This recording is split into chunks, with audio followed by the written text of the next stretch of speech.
சமூக ஊடகத்தின் வாயிலாக தோழர்களை சந்திப்பதில் மிக்க மகிழ்ச்சி.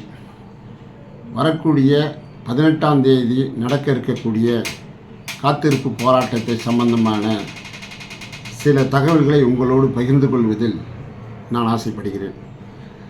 தமிழ்நாடு அரசு தொடர்ந்து போக்குவரத்து தொழிலாளிகளை வஞ்சித்து வருவதை எவ்வளவு நாள் நாம் அனுமதிக்கப் போகிறோம், எவ்வளவு நாள் பொறுமை காக்கப் போகிறோம்?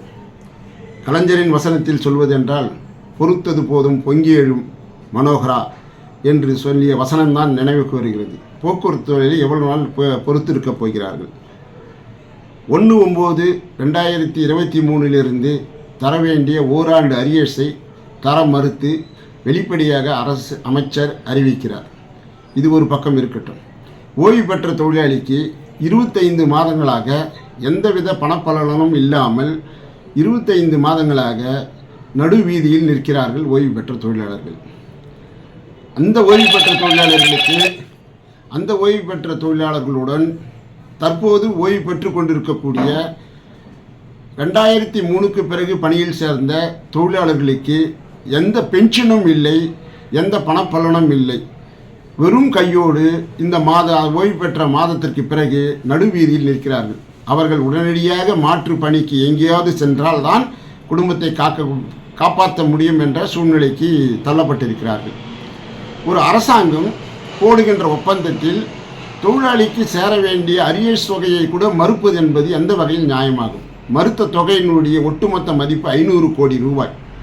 போக்குவரத்து தொழிலாளிகளுடைய குடும்பங்களுக்கு போய் சேர வேண்டிய 500 கோடி ரூபாயை தமிழக அரசு தர மறைப்பது நியாயமில்லாத ஒரு செயலாக கருதுகிறோம். இதை முதலமைச்சர் உடனடியாக தலையிட்டு இதை தீர்க்க வேண்டும். போக்குவரத்து தொழிலாளர்கள் மட்டும் மாற்றான் தாய் மனப்பான்மையோடு நடத்தப்படுகிறது தொடர்கதையாக இருக்கிறது. அது சென்ற ஆட்சியாக இருந்தாலும் சரி, இந்த ஆட்சியாக இருந்தாலும் சரி, தொடர்ந்து கடின உழைப்பு செலுத்தி கொண்டிருக்கக்கூடிய போக்குவரத்து தொழிலாளர்கள் இப்படி வஞ்சிக்கப்படுவது நியாயமில்லை.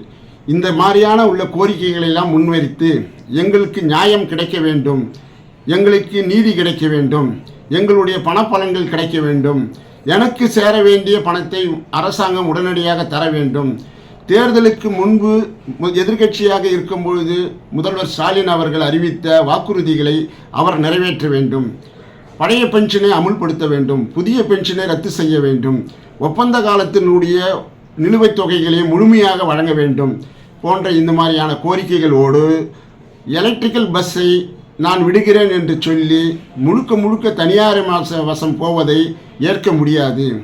சமூக நீதி ஒரு பக்கம் பேசிக்கொண்டு இன்னொரு பக்கம் சமூக நீதிக்கு எதிரான செயல்பாட்டில் இந்த அரசாங்கம் செயல்பட்டு கொண்டிருக்கிறது. இப்பொழுதே சென்னையிலே ஏறக்குறைய 2-3 பணிமனைகள் முழுவதும் தனியார் மயமாகிவிட்டது. இது காலப்போக்கில் போனால் உரிமை தொகை வாங்குகின்ற பெண்கள் கட்டணமில்லா பேருந்திற்கு இல்லாகக்கூடிய சூழ்நிலையை உருவாக்கி தரும் என்பது வெட்ட வெளிச்சமாக ஆகி கொண்டிருக்கிறது. எனவே தமிழக முதலமைச்சர் தேர்தலுக்கு முன்பாக இந்த வாக்குறுதிகளை நிறைவேற்றவில்லை என்று சொன்னால் அவர் தேர்தலில் ஒரு கசப்பான அனுபவங்களை சந்திக்க நேரிடும் என்பதை இதன் மூலமாக அவருக்கு நான் தோழமையோடு தெரிவித்துக் கொள்ள விரும்புகிறேன். நன்றி.